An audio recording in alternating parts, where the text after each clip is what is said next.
E o presidente Lula vai receber na segunda-feira o chanceler alemão Olaf Scholz. O representante da Alemanha deve pressionar Lula para fazer andar o acordo do Mercosul com a União Europeia. Além disso, o chanceler deve oficializar o retorno do Fundo da Amazônia. Segundo o secretário de Negociações da Europa, no Itamaraty, Kenneth Felix da Nóbrega, a Alemanha irá doar 31 milhões de euros, cerca de 170 milhões de reais, para contribuir com a conservação da floresta amazônica. Nosso convidado para falar sobre esse assunto é o Marcelo Balotti, docente do curso de Relações Internacionais da Universidade Anhembi Morumbi. Professor, bom dia, obrigado pela presença. Bom dia, Vitor, bom dia a todos e a todas. É uma honra estar aqui com vocês hoje nessa manhã. A honra é nossa, professor. E vamos por partes, então, começando com o acordo entre o Mercosul e a União Europeia. Como é que está esse acordo? A quantas anda? Em que pé ficou o acordo? Ele foi anunciado ainda durante o governo Jair Bolsonaro, né? Mas ainda não entrou em vigor. O que é que falta para que entre na prática, para que entre em vigor, para que saia do papel o acordo entre o Mercosul e a União Europeia, professor? Bom, a gente tem aí uma tentativa de desbloquear esse acordo, né? Ainda no governo Bolsonaro a gente teve uma tentativa, né, de fazer com que esse acordo vá adiante. O grande problema nessa questão, acho que são das duas partes, né? Tanto da União Europeia como do Mercosul, né? A União Europeia ela protege muito, principalmente o setor agrícola, né? A gente tem um lobby muito forte, principalmente Irlanda e França. Eles são mercados, antes da construção da União Europeia, eram mercados muito protegidos, e o Mercosul, uma das principais demandas dele é a entrada de produtos agrícolas na Europa, então há uma certa dificuldade. Por outro lado, né, o Mercosul, é exigido do Mercosul algumas aberturas para produtos industriais e também cuidados ambientais, é uma demanda que a Europa faz. E que o Brasil, há algum tempo, não é de agora, mas o Brasil tem piorado seu controle ambiental na Amazônia. Então, são demandas relativamente caras, né, tanto para o Mercosul como para a União Europeia. Agora, com o presidente Lula voltando, né, ele busca, né, uma diplomacia mais ecológica, né, uma diplomacia por meio do meio ambiente, né, a própria vinda do Scholz para o Brasil sinaliza um pouco isso, mas ainda é um acordo que não vai ser fácil ele sofrer um avanço significativo, né? Eu acho que os dois blocos, eles têm dificuldades, né? Eles têm as suas demandas, e são demandas difíceis de serem contornadas, mas há uma certa expectativa de que haja, né, um certo progresso. Mas ainda eu vejo que não vai ser tão simples a conclusão desse acordo, pelo menos no curto prazo. Eu queria sua análise, esse valor que deverá ser destinado para a preservação da floresta amazônica, se existe uma forma de fiscalizar onde esse dinheiro realmente vai parar? Bom, existe, forma de controle existe, né? O Estado, esse dinheiro ele vem e é distribuído normalmente através de ONGs, né? Então, o Estado brasileiro ele tem como controlar, tem até como opinar no direcionamento disso, né, através do Ministério do Meio Ambiente. Eu acho que é extremamente positivo se houver um controle maior e se houver uma transparência da onde vai essa destinação do dinheiro, até para que a gente não tenha nenhum problema de receber novos recursos no futuro, né? A Europa, ela cada vez mais ela está centrada, né, nessa questão de fornecimento de recursos para o meio ambiente, desde que haja uma transparência no uso desse dinheiro, como vai ser usado, aonde vai ser usado. Então eu acredito que pro bem do Brasil mesmo, seria extremamente necessário que o governo brasileiro fosse extremamente transparente com isso, né, mostrando a destinação desses recursos. Acho que é o momento da gente mostrar para o mundo, né, que há transparência e há preocupação de fato com a Amazônia. Então eu acredito que é uma boa tentativa do governo brasileiro de se fazer, né, transparente perante principalmente os nossos parceiros europeus. Professor, a pergunta agora é do Fernando Capês. Bom dia, professor.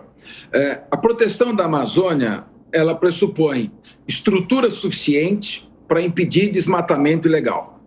estrutura suficiente para impedir garimpo ilegal, proteção da população indígena, da sua área, e também garantir às pessoas que vivem naquele ecossistema condições mínimas dignas de existência que ainda não têm. Então, não há saneamento básico, tudo isso é muito difícil.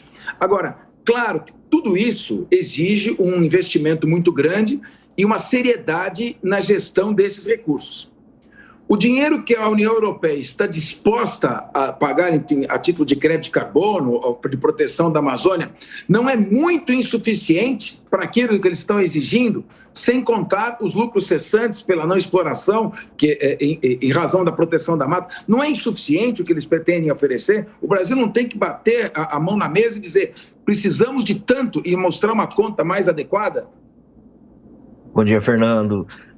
Sem dúvida, os recursos são ínfimos perto da necessidade que o Brasil tem, né? E não só o Brasil, né? A Amazônia, ela não é uma exclusividade do Brasil, né? A floresta, ela cobre alguns outros países do norte da América do Sul. Mas, centrando apenas no Brasil, os recursos são insuficientes, são uma ajuda, mas que não cobre as necessidades. A gente tem visto, né, o aumento sucessivo há anos já do desmatamento, a questão do garimpo ilegal, a questão das comunidades indígenas. Esse fundo que vem, esse recurso que vem da Alemanha não é o único, né? A gente tem outros recursos de outros países chegando para o Brasil, né? Sendo oferecidos, mas mesmo assim, a soma de todos os recursos que têm sido destinados para a Amazônia, eles são insuficientes.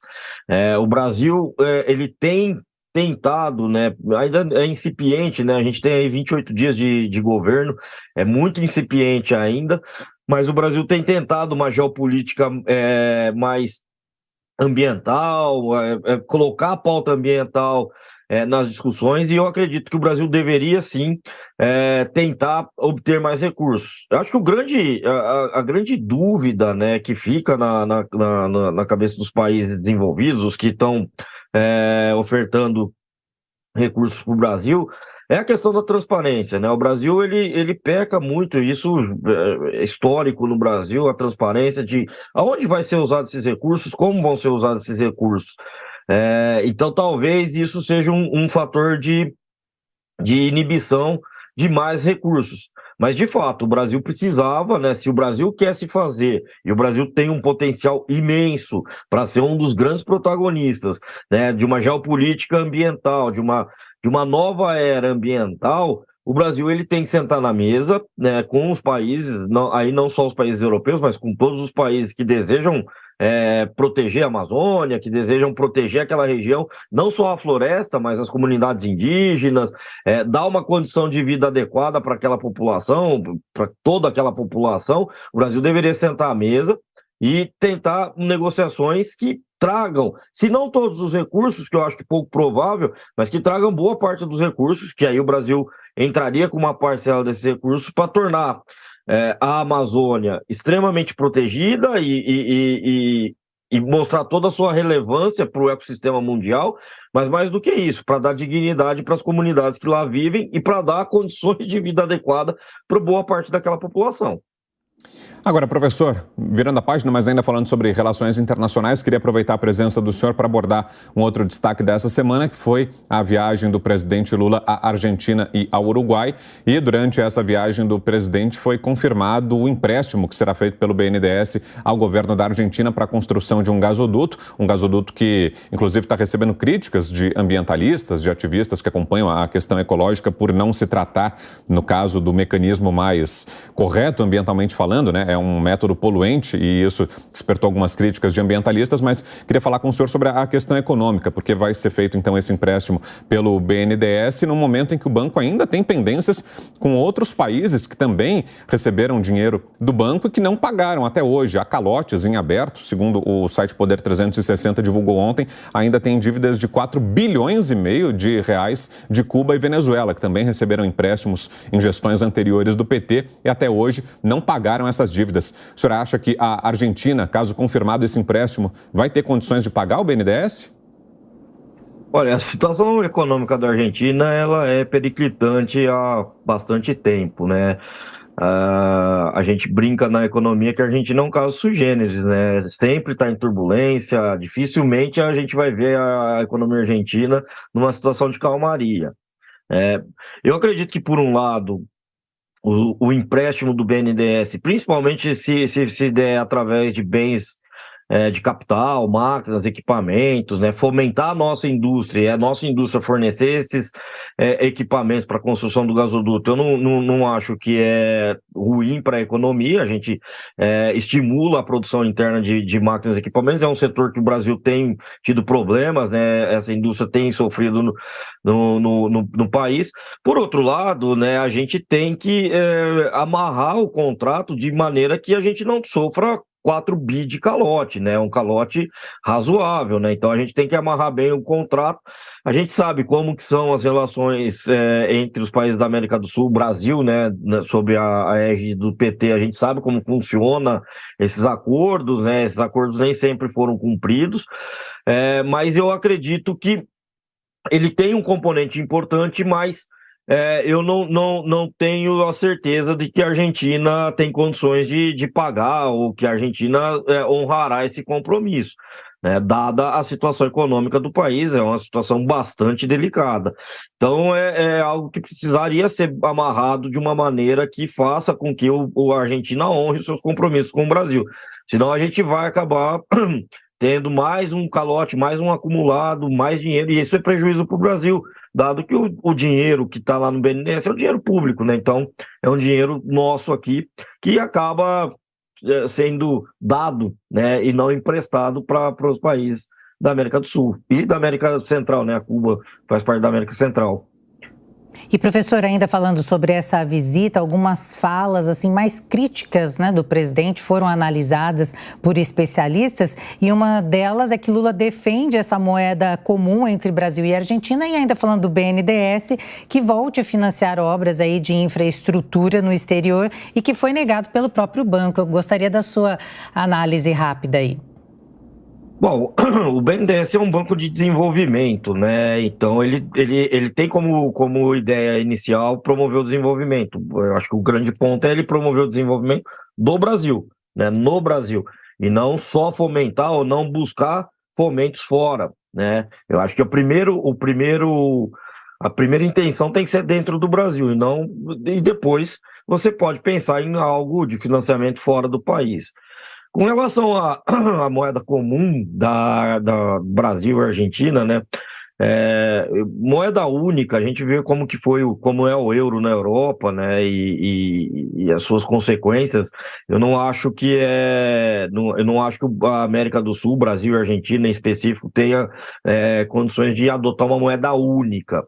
A moeda comum é um pouquinho diferente, mas eu também não vejo com bons olhos. Eu acho que é uma ideia que ela precisa ser mais bem elaborada, ela precisa ser mais bem pensada. Não acredito que seja uma ideia que deva ser implementada no curtíssimo prazo. Eu acho que tem que ser muito bem elaborado, muito bem pensado isso, né? Então eu sou meio reticente ainda com essa ideia de moeda comum entre Brasil e Argentina. Eu particularmente não gosto da ideia. Muito bem, essa análise do professor Marcelo Balotti, ele que é professor do curso de Relações Internacionais da Universidade Anhembi Morumbi. Obrigado, professor, pela conversa com a gente aqui nessa manhã de sábado. Bom final de semana. Obrigado a todos, um abraço a todos e bom final de semana.